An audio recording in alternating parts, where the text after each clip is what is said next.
며칠 후 해외여행을 다녀온다며 집을 비웠던 아들 부부가 돌아왔습니다.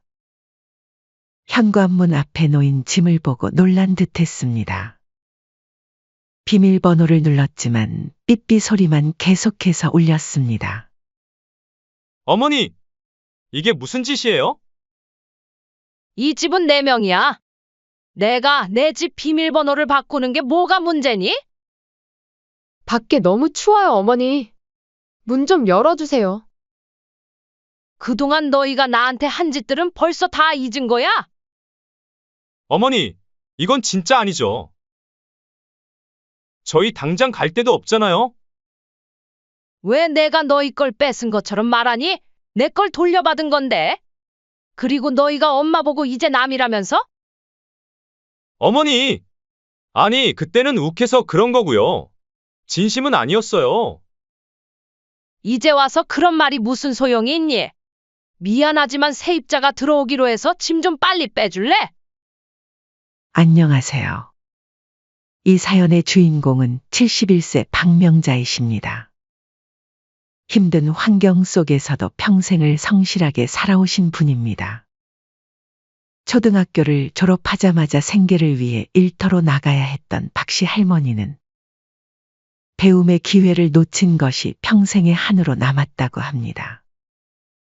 어린 시절부터 부모님의 농사일을 도우며 책 한 번 제대로 들여다보지 못했던 그 시절이 지금도 가슴 한켠에 아린다고 하셨습니다. 하지만 그런 박씨 할머니의 인생에도 한 줄기 빛과 같은 기쁨이 찾아왔습니다. 40이 넘어 어렵게 얻은 늦둥이 아들이었습니다. 의사는 나이가 많아 임신이 힘들 것이라 했지만 박씨 할머니는 포기하지 않았습니다.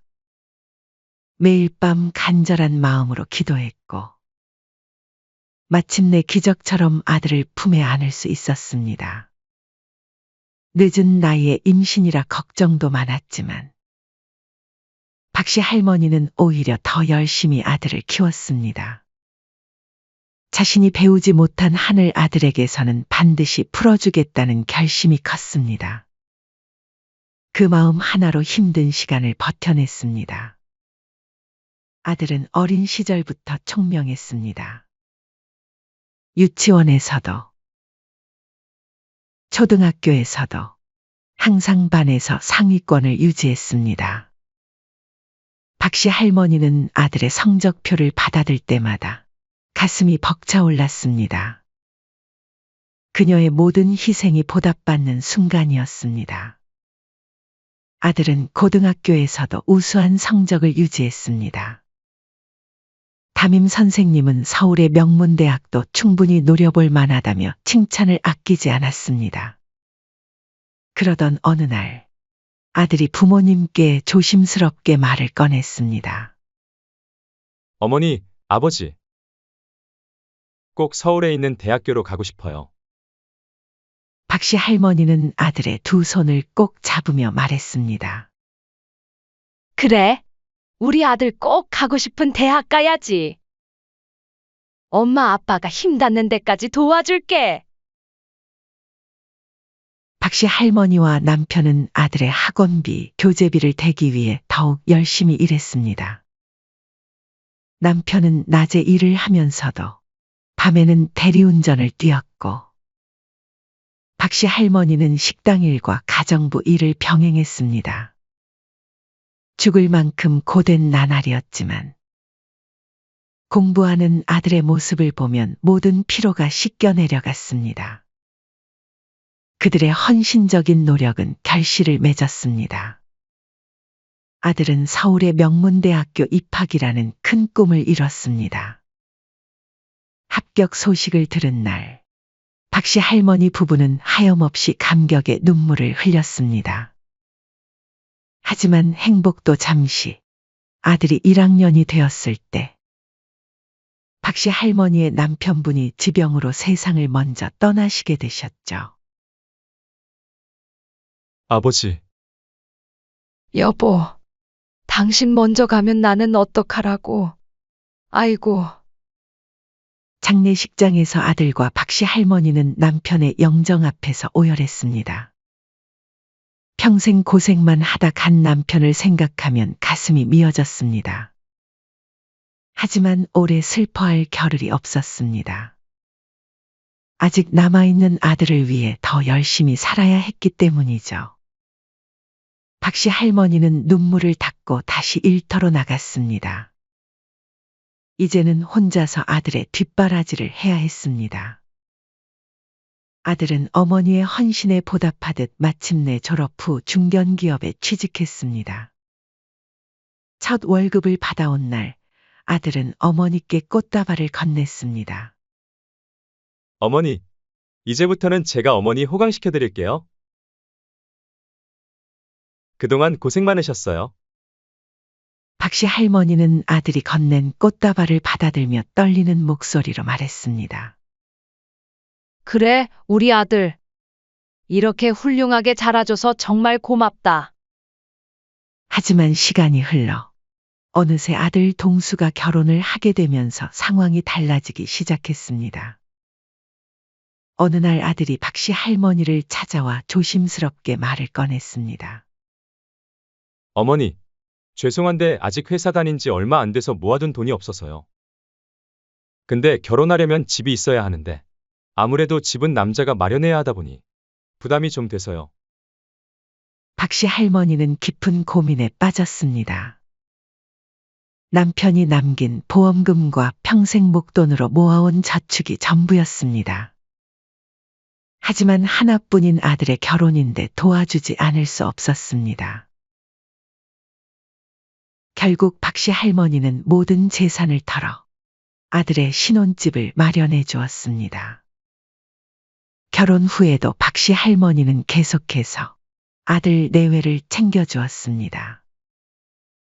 서울에서 3시간이 넘게 걸리는 거리에도 반찬을 만들어 날랐고 손자가 태어난 후에는 육아까지 도맡아 했습니다.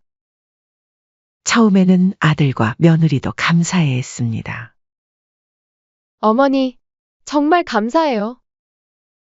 어머니가 계셔서 이렇게 한숨 돌리네요.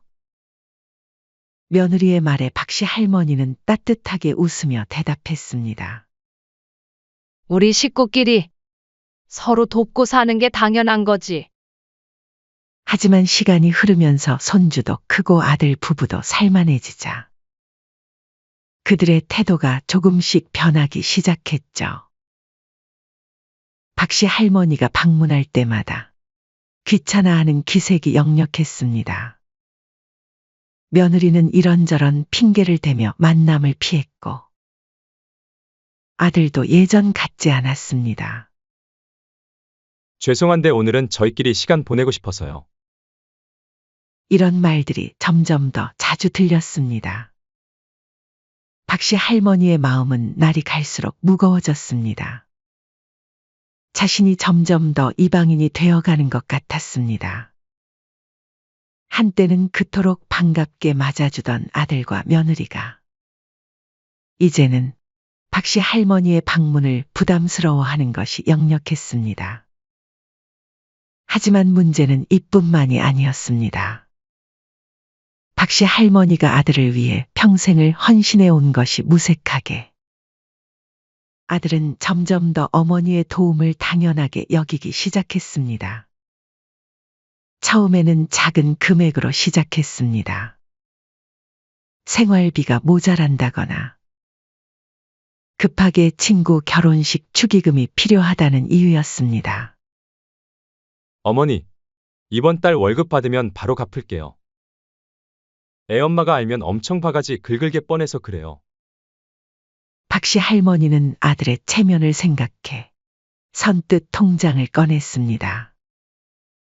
하지만 이것은 시작에 불과했습니다.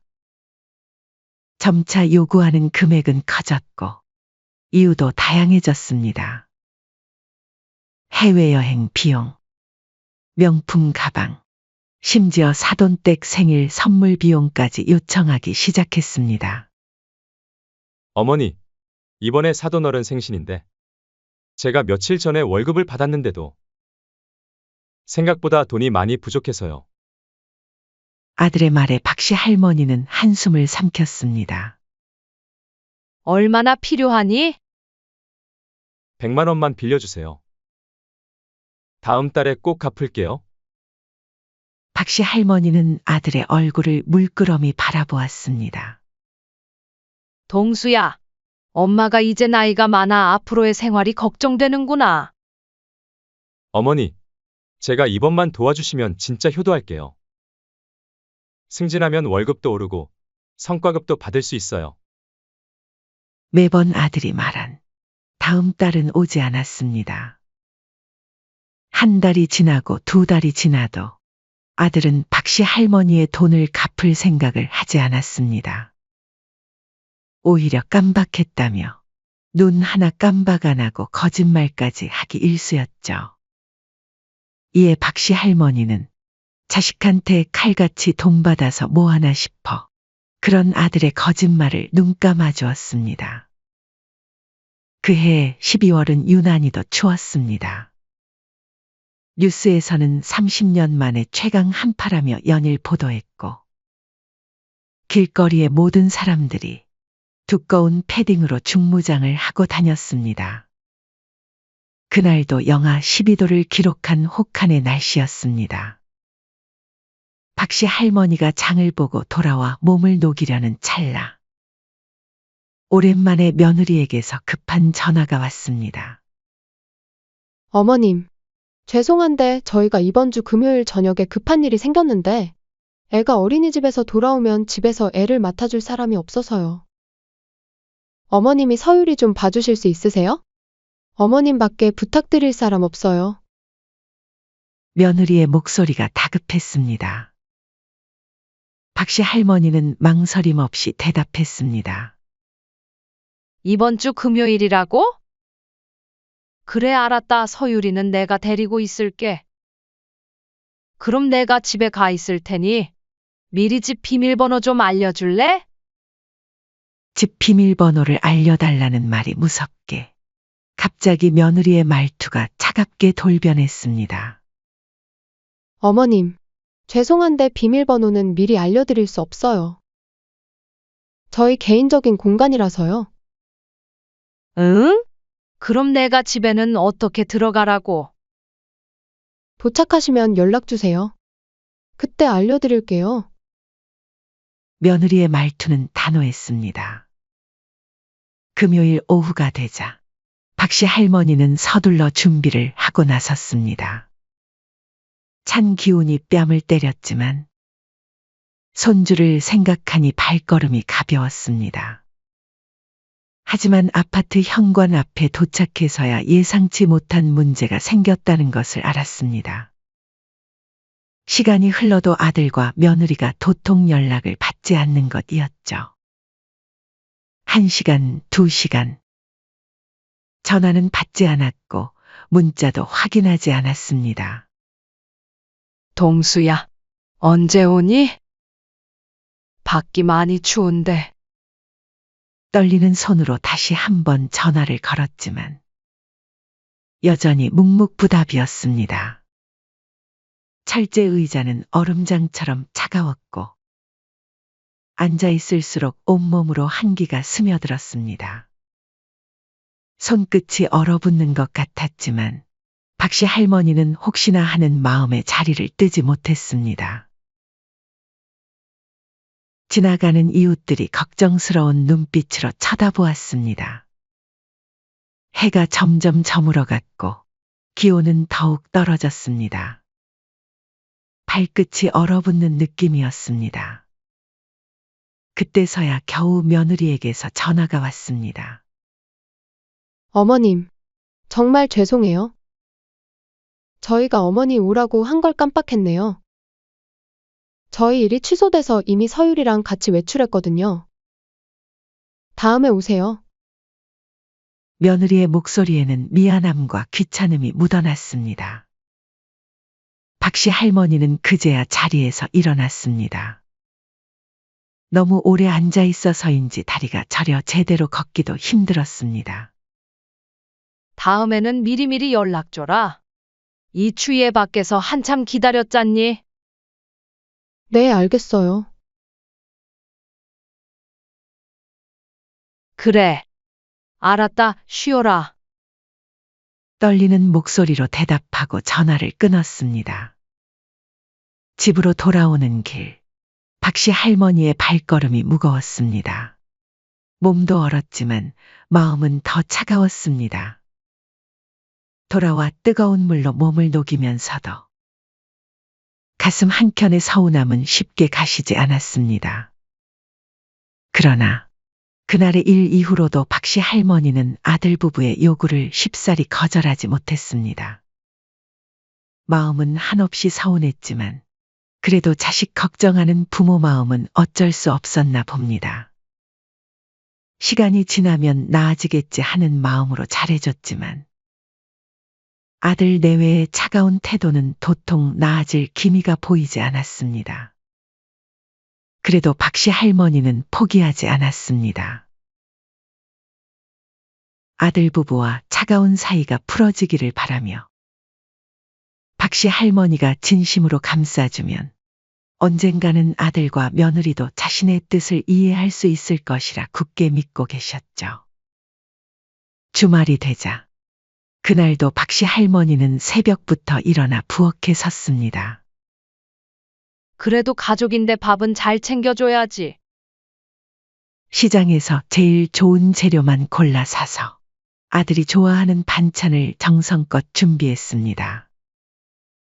아들이 어릴 때부터 특히 좋아하던 멸치조림을 만들었습니다. 잘게 썬 멸치를 고추장과 참기름으로 졸여내는 동안 초등학교 때 도시락을 싸보내면 우리 엄마가 최고야 하며 좋아하던 아들의 모습이 떠올랐습니다. 며느리가 입맛이 까다로워 잘 먹지 않는다는 것을 알면서도 무생채도 새벽장에서 고른 싱싱한 무로 정성스레 버무렸습니다. 이거라도 잘 먹으면 좋으련만. 한숨 섞인 중얼거림과 함께 찬통을 들고 아들의 집으로 향했습니다. 지난번 영화의 추위 속에서 있었던 일이 떠올라 가슴 한켠이 시렸지만 그래도 발걸음을 멈출 수는 없었습니다. 현관 앞에 서서 초인종을 누르고 전화를 걸었지만 집 안에서는 아무런 응답이 없었습니다. 이상하다. 분명히 이 시간에 집에 있는데. 다시 한번 초인종을 누르고 전화를 걸었습니다. 여전히 응답이 없었습니다. 1시간, 2시간이 흘렀습니다. 찬통 안의 반찬들이 걱정되었습니다.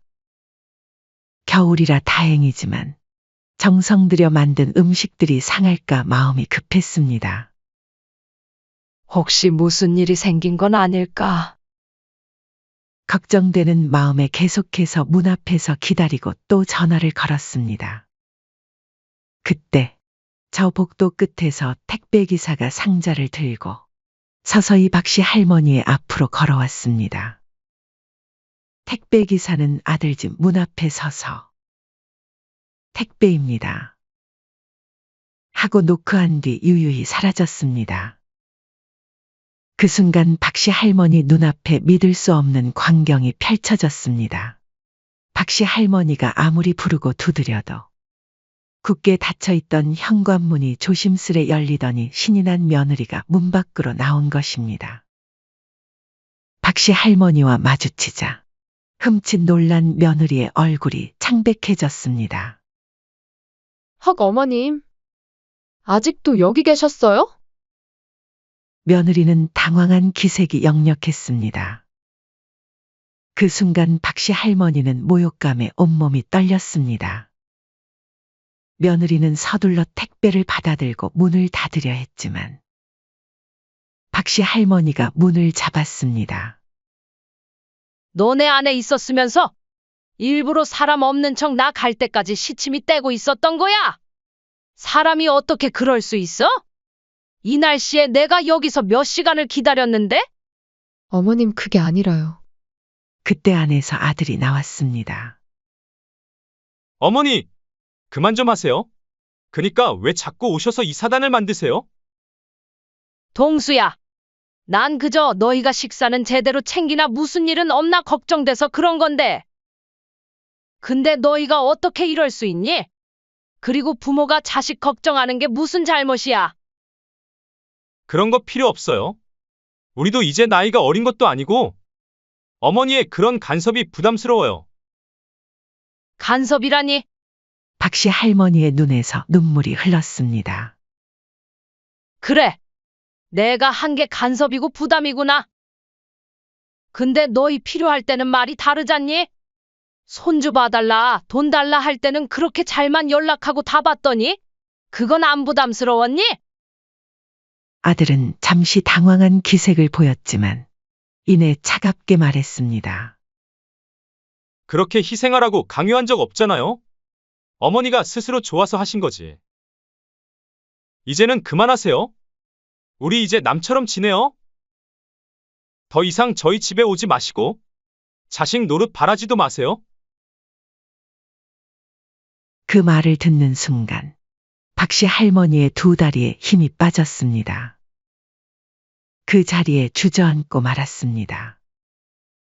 찬통이 바닥에 떨어져 뚜껑이 열렸고 정성스레 만든 반찬들이 바닥에 쏟아졌습니다. 내가 그동안 잘못 키웠구나. 내가 내 자식을 망쳤어. 지난 세월 동안의 희생과 헌신이 주마등처럼 스쳐 지나갔습니다. 이제야 깨달았습니다. 자신의 무조건적인 사랑이 오히려 독이 되었다는 것을. 박씨 할머니의 눈빛이 달라졌습니다. 더 이상 참고만 있지는 않겠다는 결심이 서린 눈빛이었습니다.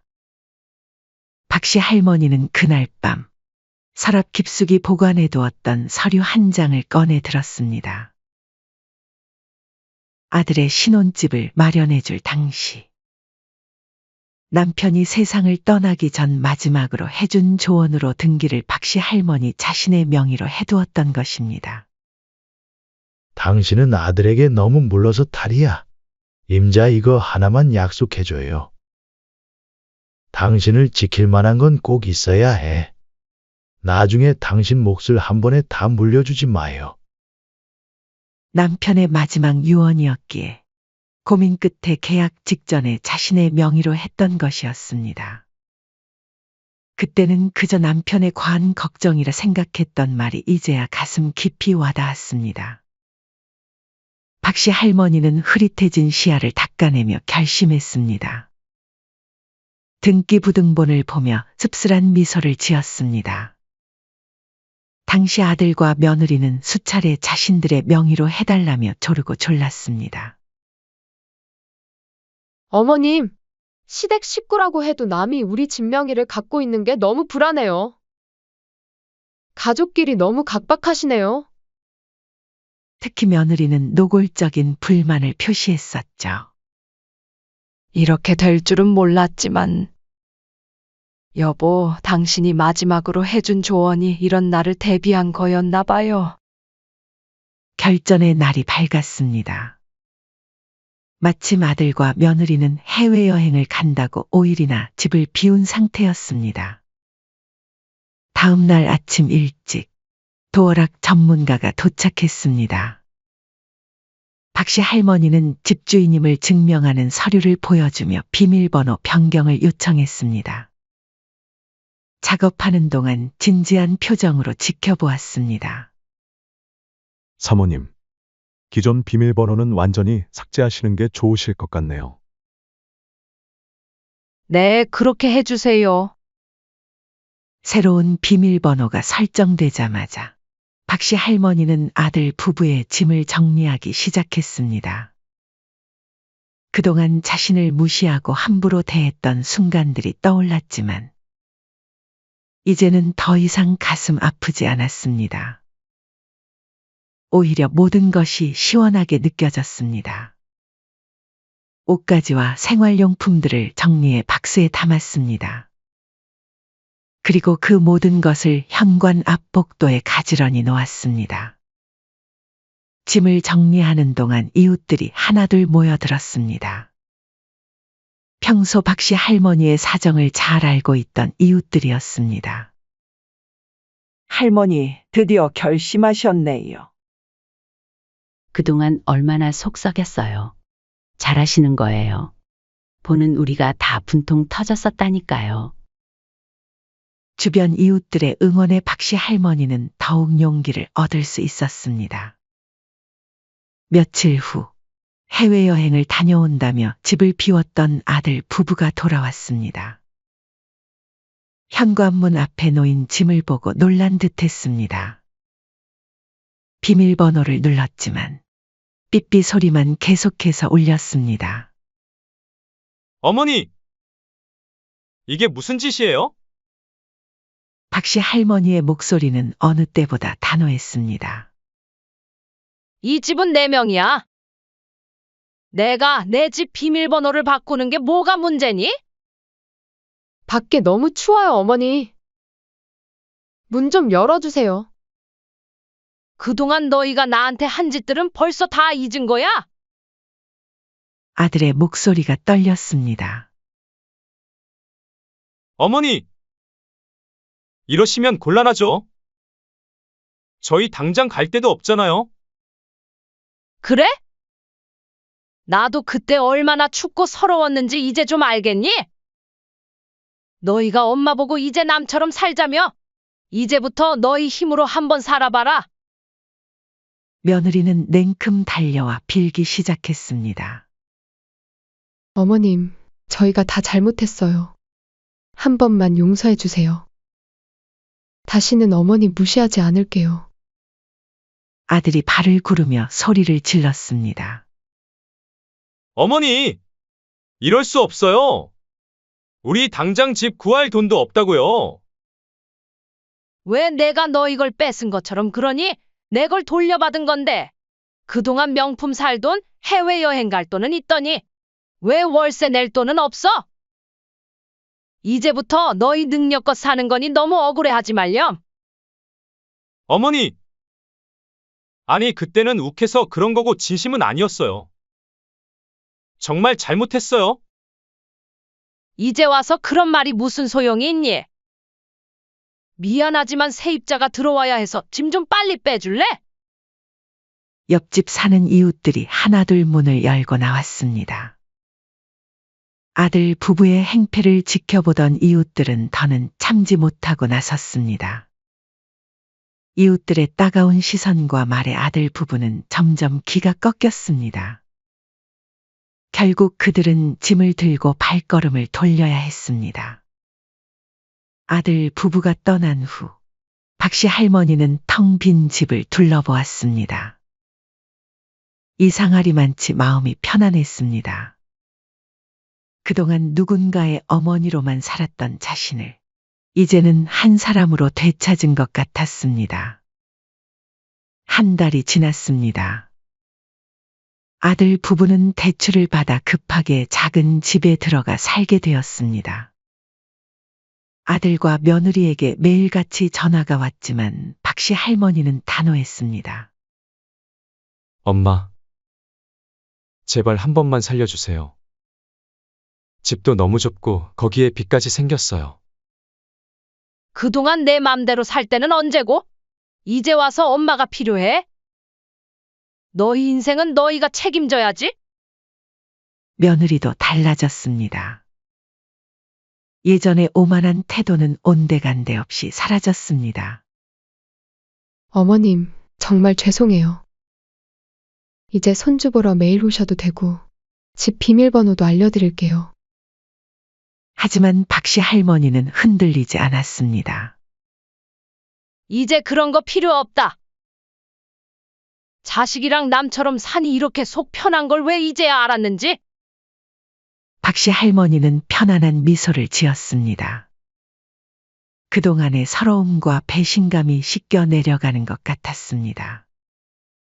박씨 할머니는 아들의 집을 세입자에게 월세로 내주며 안정적인 수입을 얻게 되었습니다.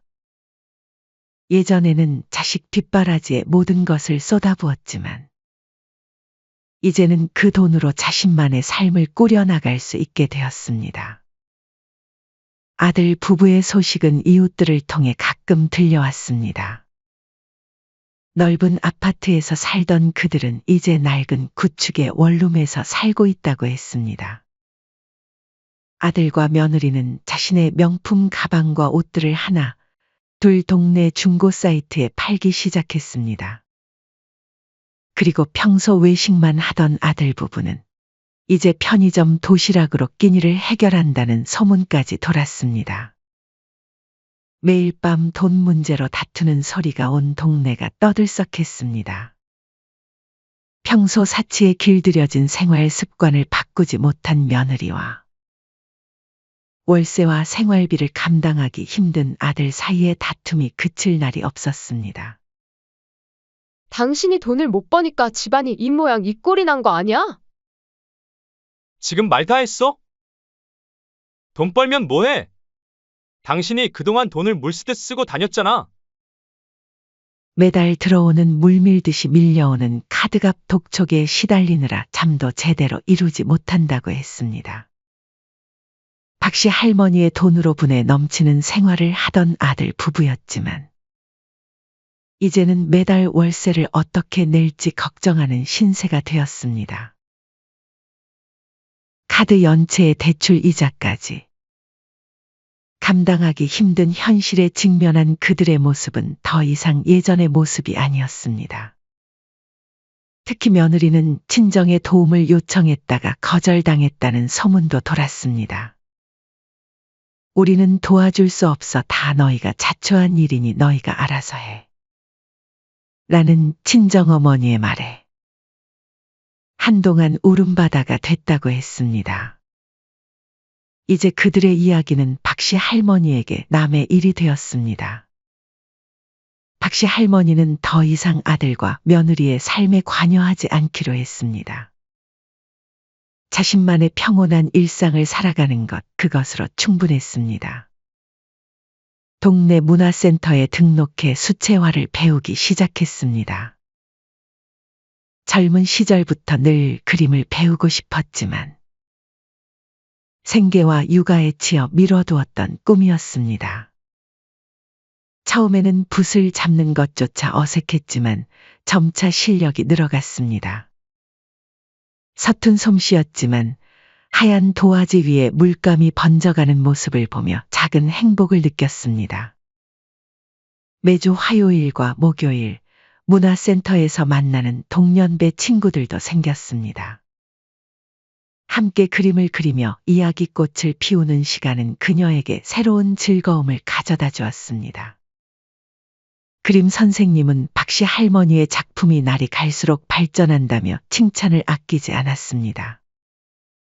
봉사활동도 시작했습니다.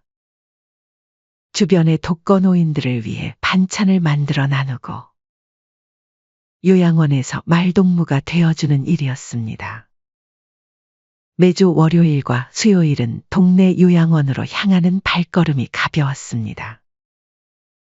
다른 이들을 돕는 일은 그녀에게 새로운 보람을 안겨주었습니다. 요양원의 할머니들은 박씨 할머니를 반갑게 맞아주었습니다. 그들과 함께 옛 이야기를 나누고 때로는 서로의 고민을 털어놓기도 했습니다. 나이든 여성들만이 공감할 수 있는 이야기들을 나누며 서로를 위로하고 격려했습니다. 박씨, 요즘 얼굴이 참 좋아 보여요. 예전보다 훨씬 더 밝아졌어요. 그러게요. 이제는 정말 행복해 보이시네요. 요양원의 할머니들과 이야기를 나누며 웃음꽃을 피우는 시간이 늘어갔습니다. 마음 맞는 친구들과 관계를 맺어가는 것이 이렇게 행복한 일인지 미처 몰랐습니다. 그러던 어느 날 아들이 찾아왔습니다. 몇 달간의 고생이 무색하지 않게 많이 달라진 모습이었습니다. 허름해진 옷차림, 여위어진 얼굴에서 그동안의 고생이 묻어났습니다. 어머니, 정말 죄송해요. 그동안 제가 너무 잘못 살았어요. 아들의 목소리는 떨렸습니다. 어머니가 저를 위해 얼마나 많은 걸 희생하셨는지. 그게 얼마나 힘든 것인지 이제야 진심으로 알 것 같아요. 어머니에게 아무것도 요구하지 않을게요. 그냥 저희 다시 예전처럼 지내면 안 될까요? 박씨 할머니는 담담하게 아들을 바라보았습니다. 동수야, 너는 엄마가 뭐든 해주는 게 당연하다고 생각했지? 그게 내 인생을 망친 거야. 물론 나도 잘했다는 건 아니야. 너가 그렇게 된 건 엄마가 너를 너무 오냐오냐 하고 잘못해도 전부 받아줬던 탓이겠지. 그런 게 부모의 사랑이라고 착각했던 것 같아. 내 잘못이 커. 박씨 할머니의 목소리는 차분했습니다. 박씨 할머니의 말에 아들은 고개를 떨구었습니다. 그동안 난 늘 너만 바라보며 살았어. 하지만 이제는 우리 그러지 말자. 내 인생은 내가 책임지고 난 내 인생을 살 거야. 그게 서로를 위해 좋은 선택 같구나. 그 어떤 분노도 핀잔도 아닌 아들을 위한 어머니의 진심 어린 충고였습니다. 아들은 한참을 더 무릎을 꿇고 있었지만 박씨 할머니는 평온한 마음으로 그를 돌려보냈습니다. 더 이상 그녀의 목소리에는 흔들림이 없었습니다. 이제 그녀의 하루는 자신만의 리듬으로 채워졌습니다. 아침 일찍 일어나 동네 한 바퀴를 산책하고 문화센터에서 그림을 그리고 때로는 요양원에서 봉사활동을 하며 보람찬 시간을 보냈습니다. 이웃들과의 관계도 더욱 돈독해졌습니다. 서로의 집을 오가며 차를 마시고 이야기를 나누는 시간이 늘었습니다.